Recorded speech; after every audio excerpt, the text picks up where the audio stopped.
अस्तित्व आप ही ने हमें दिया है, कर्तव्य बोध भी आप ही हमें दो। इस जग को अलौकिक कर सके ये शक्ति भी आप हमें दो। माहेश्वरी समाज का उत्पत्ति दिन श्री महेश नवमी के स्वरूप में मनाया जाता है।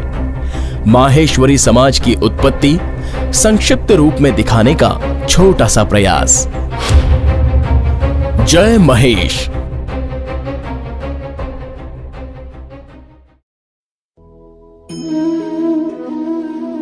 गांव खड़ेला में खड़गलसेन राजा राज्य करता था। उसके राज्य में सारी प्रजा सुख और शांति से रहती थी। राजा धर्मावतार और प्रजा प्रेमी था, परंतु राजा को कोई पुत्र नहीं था। इसलिए राजा और रानी चिंतित रहते थे। राजा ने मंत्रियों से परामर्श कर पुत्रेष्ठ यज्ञ करवाया। राजा ने श्रद्धापूर्वक यज्ञ करवाकर ऋषियों से आशीर्वाद व वरदान मांगा।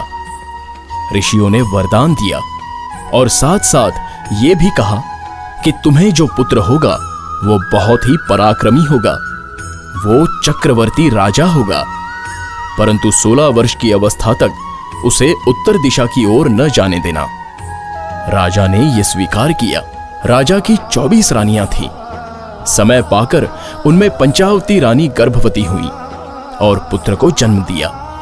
राजा ने पुत्रोत्सव बहुत ही हर्षोल्लास से मनाया। ज्योतिषियों ने राजकुमार का नाम सुजान कुंवर रखा। सुजान कुंवर बहुत ही प्रखर बुद्धि व समझदार निकला। थोड़े समय में वो विद्या व शस्त्र विद्या में आगे बढ़ने लगा।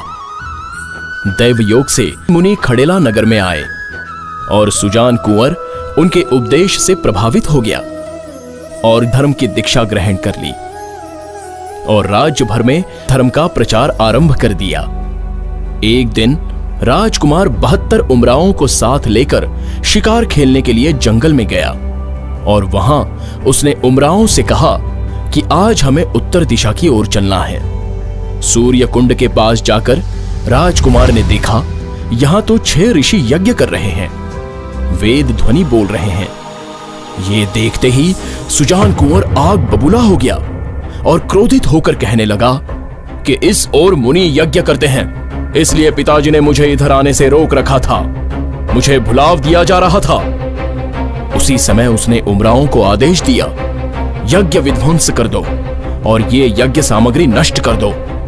उमरावों ने आदेश पाते ही ऋषियों को घेर लिया और यज्ञ विध्वंस करने लगे। ऋषि भी क्रोध में आ गए और उन्होंने श्राप दिया कि सब पत्थरवत हो जाओ। श्राप देते ही राजकुमार सहित सारे उमराव पत्थर के हो गए।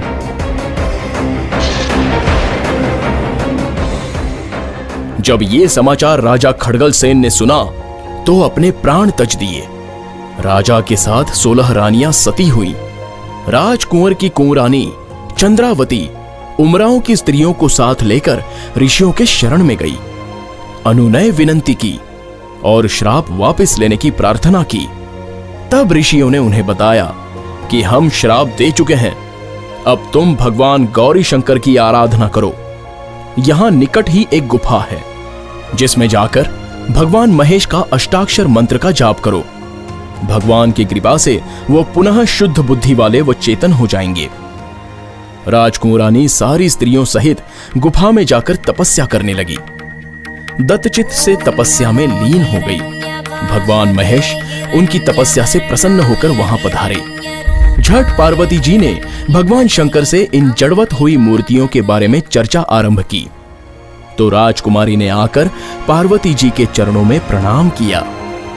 पार्वती जी ने आशीर्वाद दिया, सौभाग्यवती हो, धन पुत्रों से परिपूर्ण हो, तुम्हारे पतियों का सुख देखो। इस पर राजकुंवरानी ने कहा, माता, हमारे पतिदेव तो ऋषियों के श्राप से पत्थरवत हो गए हैं, अतः आप इनका श्राप मोचन करो। पार्वती जी ने भगवान महेश जी से प्रार्थना की कि महाराज इनका श्राप मोचन करें, इन्हें मोह निद्रा से मुक्त कर चेतना में लाइए। इस परम भगवान ने उन्हें चेतन कर दिया।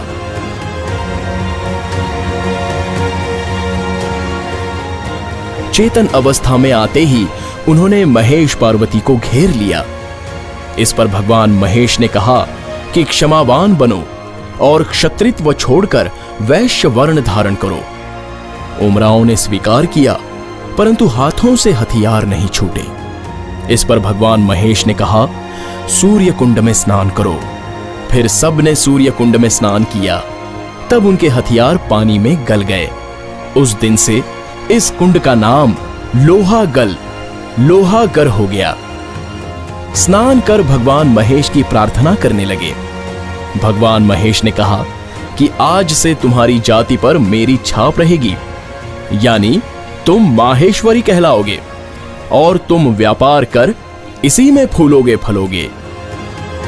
उस दिन ज्येष्ठ शुद्ध नवमी थी, इसलिए माहेश्वरी समाज उत्पत्ति दिन श्री महेश नवमी उत्सव स्वरूप में मनाया जाता है।